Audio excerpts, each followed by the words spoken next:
Pro-Palestine, anti-Israel protests on college campuses dominated the news this past week. Jewish students were redirected for their own safety. They were told to go home and stay home. Several schools told students to finish their semester online.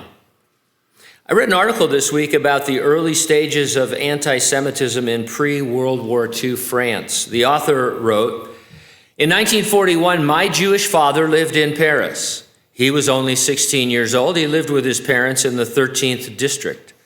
I remember him telling me how his Jewish father was asked to turn in his bicycle to the local police station.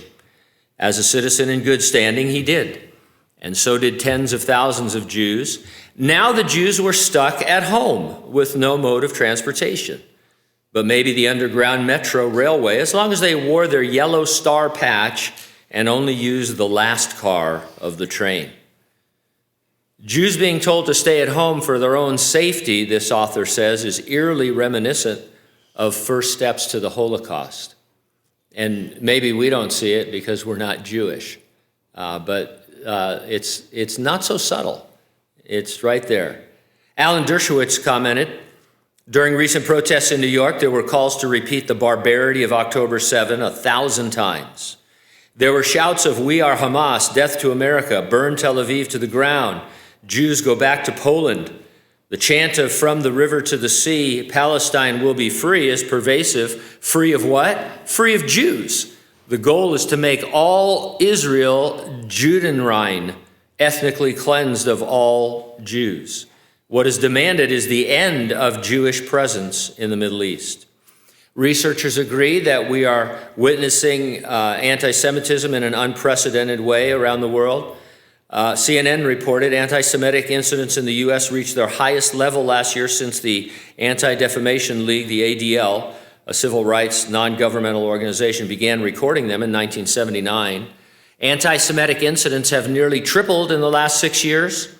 Last year, criminal and non-criminal cases of harassment, vandalism, and assault of Jewish people perceived to be Jewish, hit record high levels in the United States.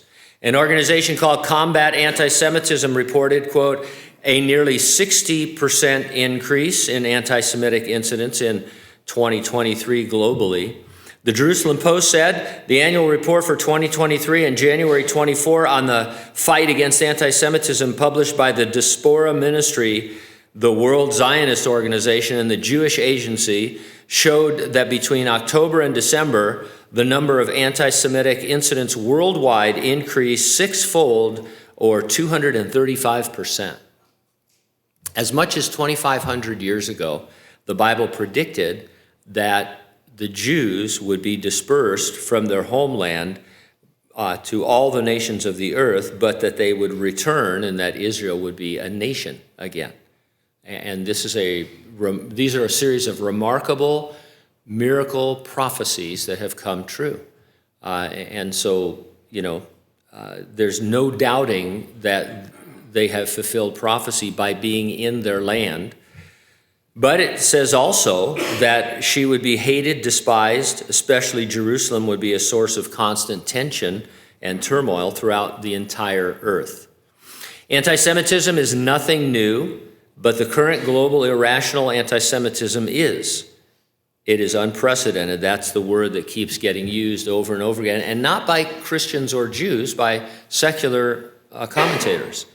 And this is what we expect would happen in the end times based on reading the Bible and the Old Testament, especially prophetic books. And so while all eyes are on the Middle East, we are looking where? Up. For the Lord himself will descend from heaven with a shout, the voice of an archangel, and with the trumpet of God, and the dead shall rise first.